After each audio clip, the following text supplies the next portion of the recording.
Hello, everyone. I'm grateful to present my paper here at the 32nd Research Association for Interdisciplinary Studies Conference 2023 at Princeton. And thank you to the chair for introducing me. I'm really grateful to be here. So the title of my paper, I changed a little bit compared to the earlier one that I submitted for this conference. And I'll explain in the methodology and results section why I changed that.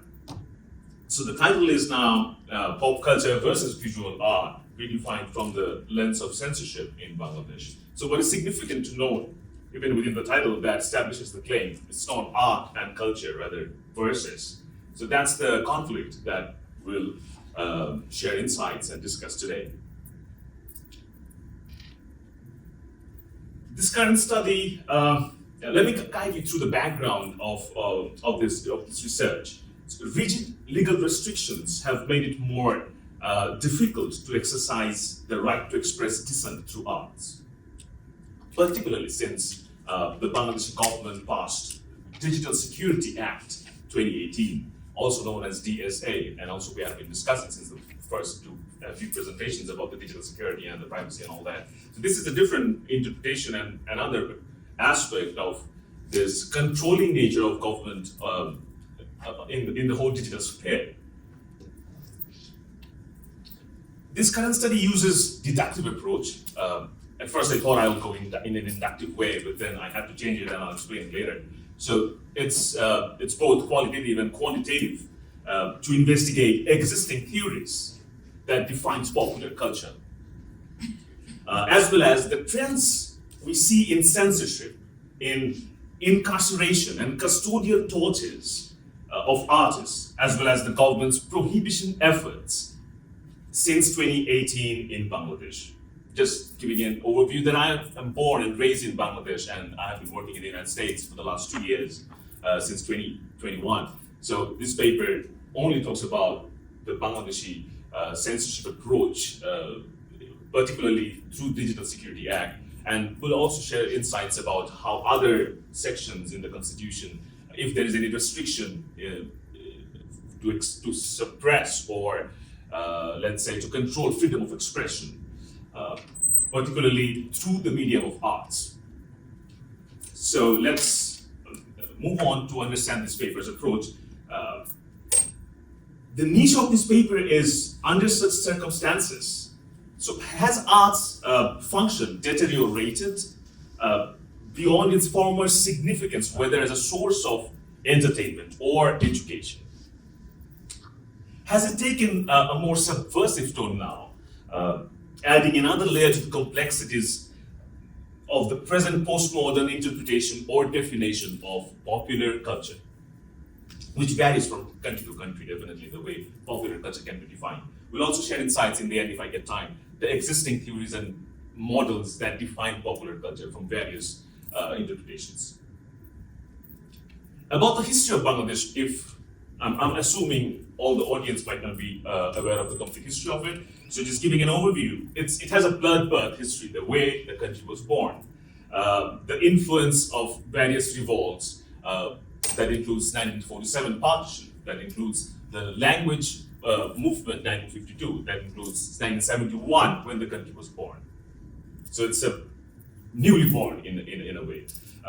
Also, the West Bengal in India, the Nakshal movement, which is kind of like South Asian Marxist revolution that happened during the late 80s and 90s. So that all these historical evidences actually portray that there is a rebellious spirit among the students even, among the youth even. And students are very politically conscious in a way in that cultural context. So all the arts produced or revolts have been perceived. Even the Liberation War, it's the contribution of the students' politics that has shaped the country's history. So whenever we see distinguishing qualities of art or festivals or events or cinema, whether art as in the broader spec, not only painting, sculpture, it could be any form or performance art or theater. So it's political consciousness as a distinguishing feature perceived in the history of Bangladeshi art. The painting that you see on screen, on the contrary, it's by artist Shahabuddin, who lives in France, but and it's kind of like it's very it's not a contemporary in a way. It's not a 21st century painting. So it's exactly for Gautier, but it's and he's very old now. It's from his earlier life, this is themed on Liberation War. It's giving an overview. So and I'll go to the contrary ones. So this is themed on Liberation War, it's pro-political. So what do I mean by these two streams? So we have two streams of visual arts. Let's say, firstly, when we are glorifying history, Liberation War, martyrs, war heroes or heroines, right? So that's one aspect of visual arts or cinema or books. When we have the political history presented in that art. And now, there's nothing conflicting here because it's pro-political, as I said. And also we have to understand the country is governed since 2009 by the same political party, unrivaled until 2023. So, and also this is the same political party, our elite, at present, who's ruling the country, and also imposed in 2018 the Digital Security Act, as I was saying. This is the same political party, had an immense, beautiful contribution during the Liberation War, because that's how the country was born. So we have to understand this little background as well, before moving on to the present conflict that we are having. So let's wrap up this background knowledge. In the birth of the country, student politics had an immense contribution. So the youth are not only politically aware, but also contributors in shaping the artistic features in the past. However, at present, the problem is, since the last 5 years, especially during the cartoon movement in 2018 and 19 that we had in Bangladesh, the seemingly contradictory policy of limiting freedom of expression has resulted in a number of examples of extralegal arrests, jail time, even the banishment or death of young creatives, authors, content makers, online particularly, and academic demonstrators. The same situation happened even before the liberation of the country. That's also called Intellectual Martyr Day. So before the country was born in 1971, the liberation, the day was 16 December when it was officially born. But on the 14th of December, just 2 days before that, we had a genocide on the intellectuals, all the academics and the creative practitioners, mostly professors, were actually assassinated, killed, or vanished on the 14th. So that had a huge impact in the growth of the country, because when the country was born after 2 days, the country lacked intellectuals, in short. So that's why 14 December is known as Intellectual Martyr Day that we celebrate. So, but however, why I'm referring to that, since the last 5 years, whatever we are presenting today, and if we define popular culture, are we getting to the same trend back? That's the purpose, because if we limit freedom of expression or arrest artists and academic authors or creative practitioners, so are we going back to the same trend? So that's what we are looking for here with this structure of definition of popular culture at present in Bangladesh. So there's a gap, a significant change in the trend compared to the part of the other world that we see in the definition of popular culture in Bangladesh. Here the concept of aesthetics has taken a significantly different route over time, from especially more socially conscious and justice-oriented content to a plain enjoyment devoid of socio-political criticism. So the painting you see here, for instance, by Sadiq Ahmed, is definitely beautiful. That's not the argument. It may serve a decorative element in daily lives in the form of greeting cards or interior in the living room. That's what I referred in the previous statement, that we see a forced journey from this kind of art, which we see at present, contradictory to socially conscious and justice-oriented or themed contents. So I would say the claim is, so the present government, through various legal restrictions, preferred this as the definition of popular culture and art, whereas the past history of Bangladesh shows, even including the birth of the country, has justice-oriented and a very revolutionary artistic representations in all spheres of art. So the influence of state restrictions on freedom of expression in the visual arts in Bangladesh cultural environment and broader society is worth investigating. That's what this paper is about. So the goal of this investigation is to come up with a new definition of popular culture in this particular context, which in future might lead to assessing the broader effects of government policies on the cultural environment and the public. So this paper aims to comprehend the inhibitory impact on the artistic ingenuity, the gradual erosion of democratic principles, and the plausible long-term implications for cultural diversity and freedom of speech through the examination of case results, case studies, interviews, analysis of repercussions of censorship, detentions, and bans. I'll show a few examples of bans and censorships that we see, but I'll not go through because of the lack of time and time constraints. We have all the case studies and information about all those artists. And let's get to this research question first.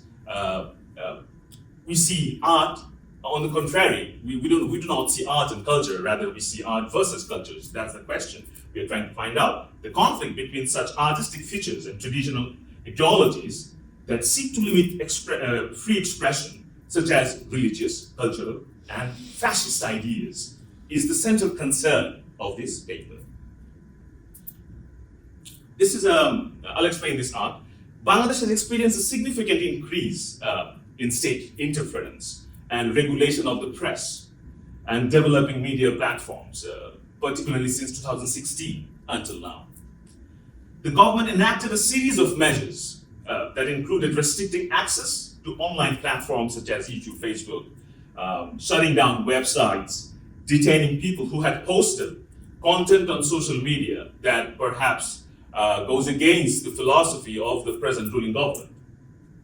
So the aforementioned actions that I just mentioned demonstrate how ideologies can be exploited, right, to limit freedom of expression, thereby limiting the diversity of voices as well that is present in the public realm. This is the most famous wall art graffiti series that we see. The character's name is Shubodh. In Bangla, Shubodh, S-H, if I can write it down on screen also. So it's like S-H-U-B-O-D-H. That's a Bangla word, which has two meanings if I translate in English. First of all, it's the name of the character. Secondly, it means conscience. So conscience as in morals, ethics, it's an insightful, so this protagonist, and it has nothing explicit in terms of, explicit as in, it's not directly criticizing any religious or political sentiment. It was a graffiti series, so it's kind of like around 2017, late 2016, and then it became very popular in 2017. And it was so prominent, like a Netflix or BBC Sherlock Holmes series, that people used to wait when the next episode will be visible on street, on the walls, right? So, and suddenly we see another graffiti work pops up with a message. Now, when talking about the message, it's highly coded visual montage, I would say, and very metaphoric text. For instance, if I translate the captions, I'm not only translating this one, also translating the whole series and summing it up. Like, the captions would be like, now time is not in your support. And it's the first person narrative character's voice. Or we also see captions like, people forget to love. Or also we see captions like, will change happen? And visual props of this character is, you can see sun caged in the box that he's carrying, And that's the, I would say, the most common props that he has throughout the cities in all part of the city, the capital city in Bangladesh, that is Dhaka. Now, the reason for banning was nothing but the government's apprehension. There was nothing explicit or referring to any particular sentiment. The apprehension that we learn from popular culture, right? Popular culture might go against ideology or might go against authority or establishment. So there was an apprehension by the government. So this banning this proves that the ruling party was terrified of its popularity. What if it can shape people's mind tomorrow and say something that might create something or might be chaotic? So it's vocal to represent the truth as the series got started and started gaining public interest and trust. So, and they even arrested various artists, several artists. Who did this? It's anonymous. So no one still knows in 2017 when this art became popular, the graffiti wall art series. So who did it? But there was a series of arrests that happened during that year. And yet it's not proven who did it, but it got stopped, literally stopped, after a few artists were detained in custody. So I'm not going in detail of all the case studies of these banishments. One of the biggest recent examples in 2018 was this road safety movement, when students demanded that the government take road safety seriously. There was a big issue about the traffic regulation and the corruption in that particular industry. This began as a peaceful demonstration by the students. So you can see this is a cartoon movement also, where the characters are actually uniformed school kids. This began, as I said, it was a very peaceful demonstration, but students were being violently attacked, and with the assistance of the police, the ruling party hooligans rendered the streets dangerous to stroll in for both protesters and civilians as well. So all these news and protests, not only by artists but also by civilians, were banned, arrested, severely controlled by the use of the Digital Security Act. And we cannot even post in support of or hashtag of those particular movements. Another case study is a very renowned photographer, internationally renowned photographer, Shahidul Alam, who has been arrested just because he had given an interview to Al Jazeera on this particular road safety movement. And the reason government expressed in public that he was accused under Section 57, which is giving false information to the media. That's how he was detained. So coming back to the cartoon movement, another cartoonist, it's during the pandemic that happened. Bangladeshi cartoonist Ahmed Kabir Kishore, who was arrested and denied bail multiple times. And in the same time, in May 2020, along with Ahmed Kabir Kishore, writer Mushtaq Ahmed were arrested as well, who died in prison. So they were criticizing government's actions on the outbreak of COVID-19. However, Ahmed Kishore was released, but Mushtaq died in prison. And even though Ahmed Kabir Kishore was released, he died just after a few days of the release, and the claim was he was tortured a lot in prison. So my survey is in process. I asked this question, I'll show this questionnaire. This is the question that I asked to many artists at present. 100 artists I've asked. Now the thing is, it's not a general subject that I'm introducing or incorporating in this research. Only the artists in Bangladesh, whether living in Bangladesh or outside Bangladesh. 20 responded, the 80 won't even, I would say, might feel uncomfortable to respond. The question is, while publishing your artwork in digital media, whether owned by government or any private agency, or in social media or newspaper or blogs, or even if it's a client's project, or even if it's a festival. So the question is, Digital Security Act, to what extent it controls your freedom of expression? And they were given 4 options. The artists, when I'm surveying, I've given the 4 options. Option A, score 0 means no freedom of expression, or option B, score 1 to 4. If it's very low, depending on the content, particularly if it addresses socio-political or religious criticism. So that's very low freedom of expression. Or score 5 to 7, balanced freedom of expression, primarily coded in metaphors, or symbolic visuals, but surely no direct reference to socio-political criticism or ruling party in the government, or if anyone prefers score 8 to 10, satisfied with the freedom of expression law that we have in artwork in Bangladesh, as the government policymakers or societal establishments are highly liberal and constructive to embrace criticism for growth. So among these 4 options, I had so far, when I have submitted it to 100 artists, so people don't even respond, they open the file and then they don't even say, you can send this if you don't want, right? So you can score it high if you didn't want to say, go with other scores. And there was also, in the survey form, there was also another option. You can be anonymous, because that you might prefer. And a few preferred to be anonymous, very few, and a few just avoided it. 20 participants scored 1 to 4 out of 100. So that's the thing that I want to talk about. So out of this 20, so let's say as of June 7, just before my flight to this conference. So it's worth noticing that the remaining 80 artists have declined to participate in the survey so far, right? Stating that they do not wish to comment on that matter. While this non-participation limits the comprehensive understanding of the overall artist community's perspective in this research, the anonymous response from participating artists suggests a prevalent concern regarding the impact of Digital Security Act on freedom of expression in Bangladesh.